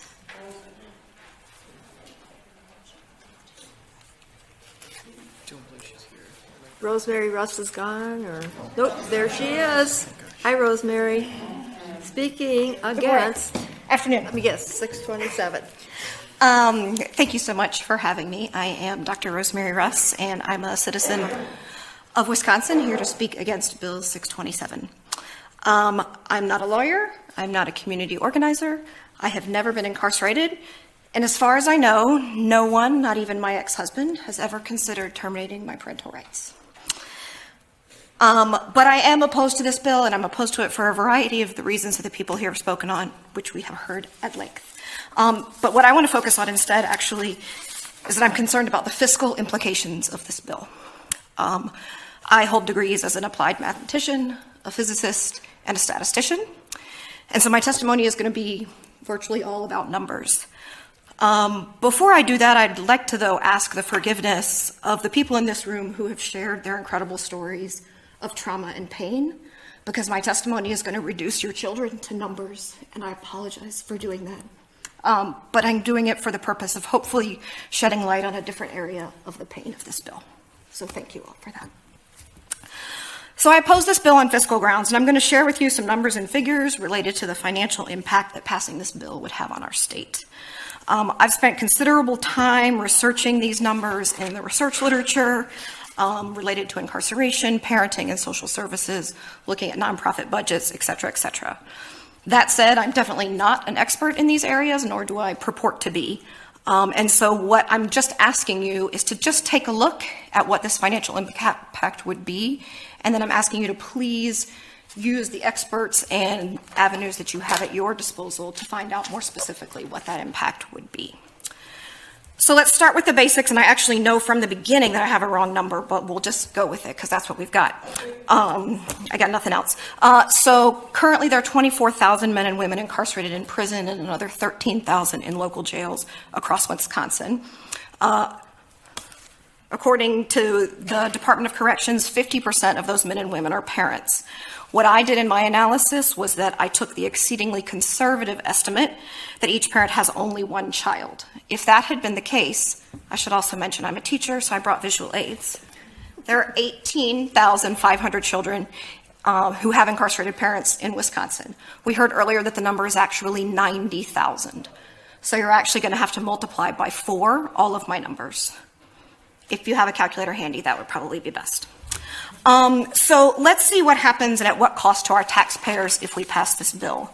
As you've heard, the major thing that will happen is that a large portion of these children will be moved into the foster care system. You might be thinking that the children would already have been moved there when their parents went to children in the first place, so there's actually no additional cost. But that argument doesn't work for 2 different reasons. First, only 7.7% of the children in out-of-home foster care are there because of caregiver incarceration. So the current numbers of children in that position are actually quite low. Second, currently children go back to their parents after their parents' sentence is complete, as we've heard beautiful stories today. Since the national average for a prison sentence, according to the U.S. Bureau of Statistics, is only 2.9 years, the current practice of returning children back to their parents after incarceration leaves children in the system far less than the national average 8.3 years that children would typically spend in foster care. So this new bill is going to just drastically increase the number of children permanently in the foster care system.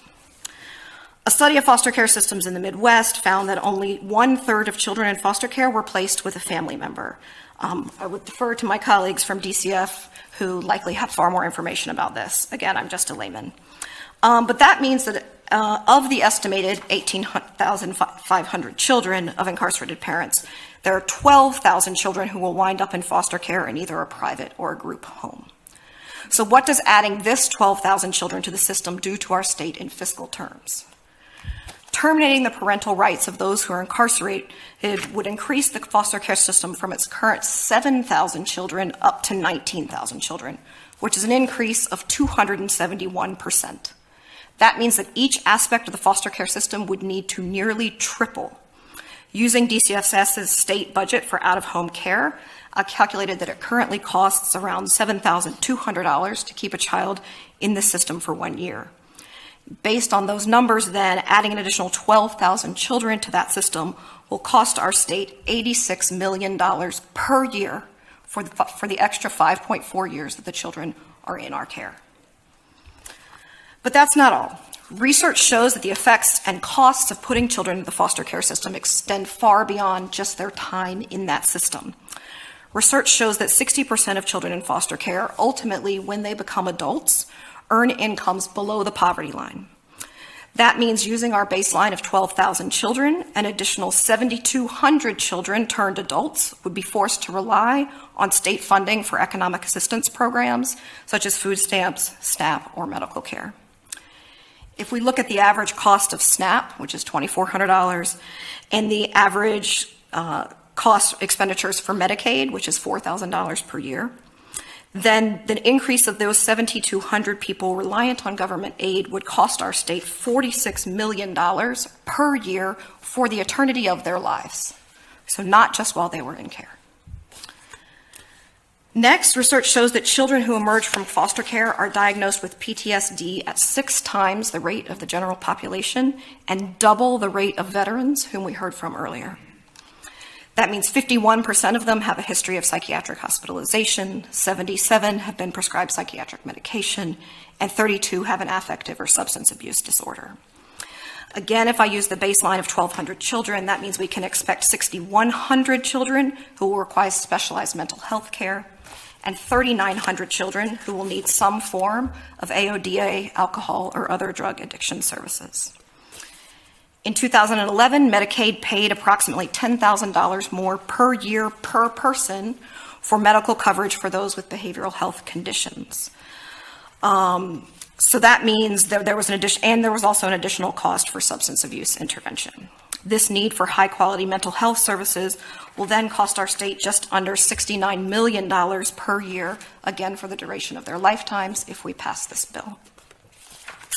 So third and lastly, the foster care to prison pipeline describes how children in foster care are far more likely than their peers outside the system to come into contact with it. Depending on the stability of their placements, which I know is something that we're all very concerned about, between 25 and 90% of foster children will end up arrested, convicted, and sentenced to a correctional facility, such as jail or prison.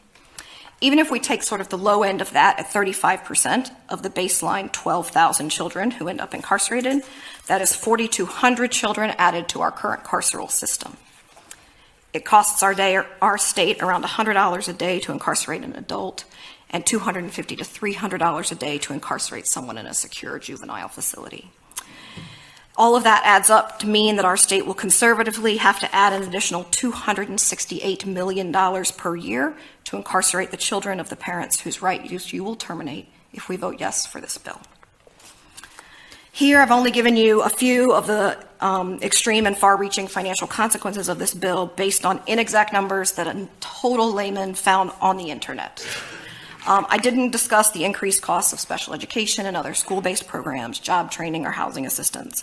I didn't discuss the magnitude of the financial or logistical investment required to create infrastructure, even if it were possible to do so, to successfully scale up these programs. And there's no doubt countless additional costs that I haven't thought of. My point here is merely that even if we ignore the human and ethical costs, the numbers themselves make this bill wildly inadvisable and irresponsible for our state. Altogether, my very crude calculations suggest that this legislation would cost around $470 million per year for our state. Even if my calculations are off by $100 million, as a tax-paying citizen, I find this cost unacceptable. I hope that you are as alarmed as I am by the financial consequences for our state if this legislation is allowed to proceed, and I ask that you vote against this bill. Thank you, Rosemary. Any questions?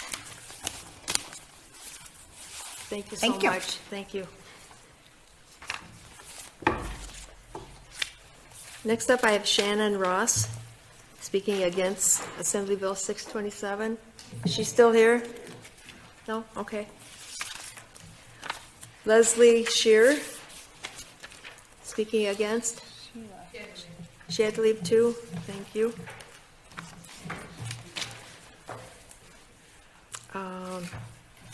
Tamara Oman? Oh my God, you gotta be kidding me. No, I'm not kidding. I made it! Yay. Speaking against AB 627. Though, let's not forget that. Pardon? Speaking out of love, though. Yes. Not just against. I gotta be honest, I don't know how y'all do it. And sit and listen to devastating stories from all sides. I gotta get choked up just thinking about it. I can't imagine, and I can't imagine that you can take in much more at this time.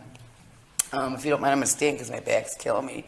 These chairs are not made for big folks. I'm paying taxes too. Can we get chairs for, anyway. So, it was just really, really hard to hear the stories. You know, we started off hearing Representative James, the folks that you think you had brought along about the things that happen to children and what they've had to witness. And so I am a byproduct or a survivor of sexual assault, domestic violence, and incarceration. And so when we talk about the ACE study, which you know a ton about, you've heard a ton about, I'm not going to spend a ton of time because you can only take in so much. I don't even know if you can hear me anymore. But part of what I think we really need to consider when it comes to this, the trauma for children, and we know adverse childhood experiences. So my ACE score is 9. It was inevitable that I was either going to die, end up with a drug addiction, which I did, mental health diagnoses. And I have since worked in a prison for 12 years prior to coming to take this job as statewide program director for the Free Campaign, which is the women's division of Expo. There were 2 paths I could go down. One, to the bitter end and just die, because that was my wish before I went to prison. Or figure out what I do with this mess to love other people. And so when I think of the things that we're talking about, should we trash the bill? That's a great story. What I think we need to trash is the idea that human beings are not complex and that the things that happen in people's lives are a direct result of either the ability to be treated or given the opportunity to get well, or the ability to then find their own survival mechanisms, which is what leads most people to incarceration. You heard so many stories today, and I've had the privilege to walk alongside thousands of people who are incarcerated. And for folks who had a chance to heal, I've never met better people in my life. And the thing that keeps them going the most is the potential that they could break the cycle that happened to them. And so if we consider this in some arbitrary way that we just make a decision about a length of incarceration without taking into consideration the whole totality of the people's story and their journey, we're wasting money besides lives. Our corrections budget is at $1.3 billion, and our correction rate, including revocations, because we did change that about 5 years ago, how we determine what that is for recidivism, and all of a sudden we got really good. But anyway, the idea that we can take this money and put people in a cage and expect their children and their families and their communities not to be impacted. Again, I want the same thing you want. Hell, I'm a taxpayer. I pay a lot of money in taxes. I want safe communities, but I'm a part of making it that way. So I guess the thing that I want to say most is there is no pat answer to this, but if we don't deal with individuals, and if my trauma would have been treated at 3, I guarantee you I wouldn't have cost you the $150,000, $200,000 it cost for you to put me in prison. My 15 drug treatments, if we would have talked about what happened to me, not what's wrong with me, which is what we're going to do with these kids. They're getting kicked out of school because their parents are not present, because they can't stay connected. I know you all know this. I'm speaking to the choir. I know that. But what I'd like to offer is whatever we can. And here's one thing. We have a room full of experts here that we don't tap into. And that's the people who transform their lives out of the system despite the barriers. Not because it was great, but because we said, either I'm going to go on to the bitter end and die, or I'm going to figure out a way to live, and I'm going to change the world and make it the one I wish I would have had as a kid, that I want for every one of these kids that we're talking about today. So I want to offer to you anything that we can. Anything, because our expertise, you can't pay for it, and I don't want you to. Although I do like to get paid. But as far as the idea, though, that you have a lot of experts at the table, a lot of people come with a lot of data, we're the living data that people don't tap into to utilize to build the best possible way to meet kids, keep them safe, and have a return on investment where all of our communities are safe and healthy, because it's not going to just be incarceration or removing children. They're human beings. It's complex. So we offer that to you. I thank you so much. I can't even believe you can hear one more dang thing because I could hardly. I was about to blow over there. But part of it is my own trauma response, sitting there listening to everybody's story. I'm sure you have the same thing. Oh, I guess there's one last thing I want to say. There isn't one of you on the panel that doesn't know somebody with a mental health or substance use issue. Those are the people we're talking about because that's the majority of the folks that are in the institution. So would you want your child to lose their child because they didn't have a chance to get well? So, thank you. Thank you so much. Really appreciate it. I'm guessing you don't have any questions at the end of this day. Okay. Call me if you need me. I will. Okay, Jen Ann Bauer. She stepped out for a second. Was she here? Oh, wait. Jen, there you are. They just called and talked to you on person. Welcome. Speaking against AB627. Thank you for your patience today. Thank you guys for allowing us to speak. Incarceration does not mean irredeemable. I appreciate the opportunity to share a glimpse of my family's story and why I strongly oppose AB627 and AB628. I'm a directly impacted woman in recovery since 2013. I spent 5.5 years incarcerated and remain on extended supervision until 2027. But first and foremost, I am a mother. In 2011 and 12, I committed crimes fueled by my opiate addiction, trauma, and undiagnosed mental health issues. A Washington County judge said 2 things I won't ever forget. Number 1 being, you are a mother, you should have known better. And number 2, prison is the best treatment I can offer you, Ms. Bauer. As we all know, addiction doesn't discriminate. It didn't care that I was a mom. In Wisconsin, your best is sorely lacking. Incarcerated and healing, I found myself in another battle. The Department of Corrections and the system informed me my parental rights had been terminated. Proving this to be untrue from behind the walls should not have been my focus. My focus was to get myself well and reclaim my life. I thought that was the point. My focus to ensure the safety and well-being of my 2 boys at home. When I went to prison, my 2 younger boys were 11 and 14, and I walked into prison the day that my youngest turned 11. The system didn't see the self-harm cuts on my 16-year-old son's arm during a visit. They didn't care to know that he was suffering through a near-crippling depression. But me, I knew, because I was his mom, and it nearly broke me, and it's a memory that will never leave me. At the age of 12, my youngest was slammed with truancy and habitual truancy tickets. Yes, not his father, my 12-year-old son. And the system tacked on tickets for years. This is how our system works. No behavioral problems, no crime. What he needed was stability and a positive role model, but the system didn't care. Instead, our system chose to punish a 12-year-old boy for struggling. But me, I knew what he needed because I'm his mom. 2 years before my release, I fought to remove him from his father's care. And the best our state could offer was a youth treatment facility, not a loving environment with a positive role model. And once again, the best our state could offer its struggling people was an institutional facility. Just because I was struggling incarcerated did not ever dismiss the fact that first and foremost, I was a mother. I was their mother. Their names, Jordan John and Jesse James, by the way. So I knew what my children needed. I raised them. I knew what they were going through to an extent. Our state lacks the resources on both preventative and re-entry measures, yet we waste taxpayers' money bringing forth bills like this that only perpetuate the ugliness of an already broken system. I remained a part of my son's lives. I parented from behind those walls. They are still on this earth, and they are thriving.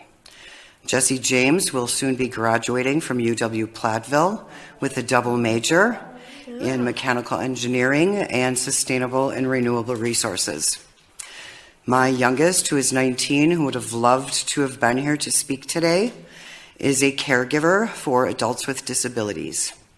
They are kind, caring, generous, and loving men that I raised before and despite incarceration. I leave you with something profound I read recently. We need to start believing in the people who learn from their mistakes, not in the magical notion that people don't or shouldn't make them in the first place. So I ask that you please oppose AB 627 and 628. Thank you. Thank you so much, Jen Ann. Any questions from anybody? Thank you so much. Oh, is it Latoya Greer? I think you're the last one. Yes. Last but not least. We're saving the best for last. Yes. Right? Thank you. Speaking against AB 627 and 628. Yes. And I'm going to be brief. I'm sure you all have heard more than enough testimonies today. And I just really want to say that it's important that when we look at this bill, we need to take into consideration the things that these parents go through before they are led to incarceration. Most of the time when people are led to incarceration, they didn't wake up in the morning like, hey, I'm gonna go to jail today. Or I think I'm gonna do something to land myself in jail today. As a youth, I made a lot of stupid decisions. And I didn't make those stupid decisions because I wanted to. I say stupid decisions because to you they may be a stupid decision, but to me I had to survive. I've been in jail for stealing. I have stole underwear because I didn't have underwear. I didn't have anybody to purchase my underwear. I grew up in a violent household, being abused most of my childhood, physically abused. I was molested throughout most of my childhood by more than 10 different men. Those things that I went through as a child caused me to be incarcerated more than 10 times by the time I was 19 years old. As I sit here now, as a 32-year-old person, if it would not have been for Expo or for Free to have an environment of the sort, to have people who've been through the experiences that I've been through, but also have made it through those experiences to give me something to look forward to. I didn't see those possibilities for myself. When I moved to Madison, I was only hoping to find a change for myself, hoping that I could be in the place that I am, but never really seeing it possible. And a lot of these people who are in incarceration, they don't see the possibilities for themselves. They don't see the light at the end of the tunnel. And it's important that we figure out ways to promote their well-being, promote them being better citizens in the community. But in order to be a better citizen in a community, you have to know what that looks like. I didn't know what that looks like. A lot of things for me was normal. Going out stealing when you didn't have it was normal. Going out and selling drugs when you didn't have money was normal because you couldn't get a job. Just like me being harassed by the police is normal. That's normal to me because it was something that always happens. And then it took for me to be in spaces like the one that I'm in now to realize that those things were not normal. But because I was forced to deal with those things for so long, they became normal to me. And it's just really important for me to come here and just say that people need chances to thrive and not to just survive in their communities. And we need to figure out ways to be able to call out those laws that we have, and we look and we seek so tremendously to promote general welfare, ensure domestic tranquility, provide, common defense. These are the things that we should be doing for our citizens in our community because they deserve a chance. People should not be held accountable for making a mistake. The mistakes that people make are not who they are. People can grow beyond their mistakes. The mistakes that I made as a child I can only imagine making a mistake similar as an adult, which I did. I was just arrested on my birthday for going out to celebrate my birthday, and I was arrested in the process. Not for being belligerent, not for being, aggressive or anything like that. But my actions led to me being incarcerated. Imagine me being arrested for 4.5 years and being taken from my child and not having the ability to teach my child the things that I had to learn from my mistakes. And her not having the ability to learn from my mistakes, but being taken away from me without even a say-so, because she's not old enough to say, I want my mom, or I would prefer to be with my mom. She wouldn't be old enough to speak to that. But as a mother, I can say that my mistakes, I should be held accountable for, correct. But my child shouldn't have to suffer for my mistakes. And I also shouldn't only be seen as my mistakes. I should be seen as something greater than my mistakes, because those mistakes came for a reason. But those mistakes also made me who I am today. So, thank you. Well, thank you, LaToya. Thank you so much for coming today. Any questions from anybody? Well, I just want to thank everybody for coming today and for all your patience. And with that, we are adjourned.